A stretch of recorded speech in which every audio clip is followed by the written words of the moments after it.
la chronique de Merle. Avec joie et tonnerre d'applaudissements, nous écoutons la chronique. Ouh, tu nous manques, Merle. Yes. Mais où est passée la grande méchante jalousie ? On dirait que dans l'immense champ des possibles pour inventer des nouvelles façons de relationner, de s'aimer, de fonder des familles, il y a comme un petit malaise quand il s'agit de prononcer son nom. La jalousie, c'est comme une tarte à réac qu'on a un peu honte d'avoir à notre table d'invités super cool et déconstruits. Pour autant, un des trucs qui m'a fait cogiter quand j'ai commencé à penser à la jalousie pour cette émission, c'est l'impression qu'on pouvait trouver derrière cette idée des définitions et des représentations très mélangées, et que ça devait pas nous aider à avoir une relation tranquille avec ce sentiment à la mauvaise réputation. Je suis donc allée traîner sur les multiples pages internet de définition des émotions, des sentiments, de psychologie, des élixirs de fleurs de bac à 27 € les 30 millilitres censés nous guérir de la jalousie, et j'en passe, et j'en suis ressortie toujours aussi perplexe. En tout cas, ce que m'a dit internet de façon claire, c'est ceci. La jalousie, c'est la peur de perdre ce qu'on a, c'est vouloir garder quelque chose pour soi seul. Ça paraît simple, mais je vous avoue qu'à ce stade, moi ça me soulevait déjà tout un tas de questions. Déjà parce qu'on parle de jalousie principalement dans le cadre de la relation affective, et que j'ai un peu du mal à relier ce sentiment à ce thème. Personnellement, quand je me suis demandé qu'est-ce que je veux garder pour moi seule et que j'ai du mal à partager, j'ai direct pensé nourriture. Ouais, honnêtement, j'ai rarement envie de partager mon nœud à la cannelle de chez Cochet. J'aimerais mieux que ce soit toujours moi qui ai la plus grosse part de tarte et je résiste difficilement à prendre le dernier Monster Munch dans le paquet. Et c'est vrai que j'en suis pas très fière. En effet, c'est pas mon trait de personnalité que j'ai le plus envie de mettre en avant. Mais quand même, ce qui fait que je me sens pas très reliée à ce sentiment dans le domaine des relations, c'est que c'est vachement intense l'idée de vouloir garder une personne pour soi seule. Sur Wikipédia, il y a carrément écrit qu'une personne jalouse s'estime seule bénéficiaire légitime de l'attention de son partenaire.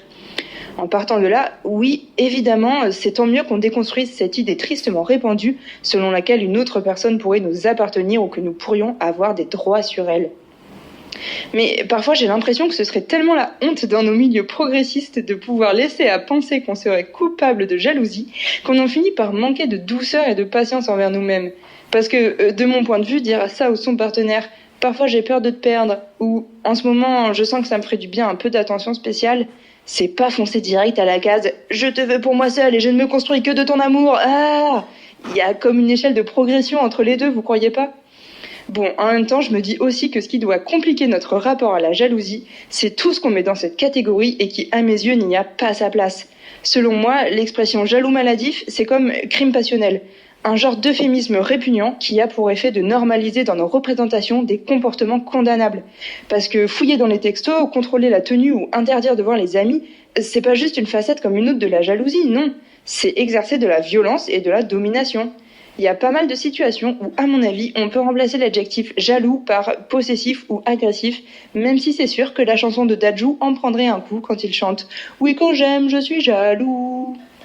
Alors avec de telles représentations, je comprends bien qu'on n'ait surtout pas envie d'être associé à ce péché capital. Mais peut-être que si la frontière entre jalousie et comportement abusif était plus marquée, on aurait moins honte d'avouer qu'on est parfois traversé par des sentiments forts de peur de perdre l'autre. Et peut-être que ce serait plus facile de se départir des concepts craignos qui vont avec pour pouvoir tout simplement s'entraider quand il faut dealer avec nos émotions dont on n'est pas toujours fier. Pour finir, même si Wikipédia trouvait aussi très important de faire la différence entre jalousie et envie, j'ai quand même l'impression que ça se mélange souvent et je dois dire que moi je trouve que je m'en sers régulièrement de ce sentiment. Et en général, ça n'a rien à voir avec le domaine amoureux. Je sais pas pour vous, mais moi j'ai la sensation de me construire notamment en regardant chez les autres ce qui me fait envie. Et je vois ça comme quelque chose de plutôt positif. Sur des aspects de ma vie qui sont forts en chantier, comme ma vie professionnelle, ça m'aide de pouvoir voir qui j'envie et qui je n'envie pas. C'est pas toujours agréable, évidemment. Je suis pas fan de cette amertume qui peut monter quand on croise quelqu'un et qu'on se dit « Ah ouais, ok, le quotidien de cette personne a l'air carrément stylé. » Et c'est toute une galère de ne pas tomber dans la comparaison et de se sentir nul. Mais quand on arrive à prendre ce recul, je trouve que regarder ce qu'on jalouse aux autres, ça peut aider à trouver les directions qu'on veut emprunter. Au final, ça a trait à l'envie ou à la jalousie, mais je me dis que c'est une manière plus constructive de diriger ses sentiments. Bon, voilà, j'ai pas révolutionné les limites de la jalousie et on va pas se mettre à citer cette chronique sur la page Wikipédia. En tout cas, pour la suite, je vois rien d'autre à dire que nous souhaiter du courage, de la force et de la confiance, parce qu'on n'a pas fini de naviguer dans les eaux troubles de la jalousie, de la comparaison qui fait si mal et de la dépendance affective qui rend si fragile. Mais comme d'hab, je me dis que ça fait du bien d'en parler, ça fait du bien de se sentir moins seul, et naviguer à plusieurs, c'est toujours plus sympa que de se sentir tangué tout seul.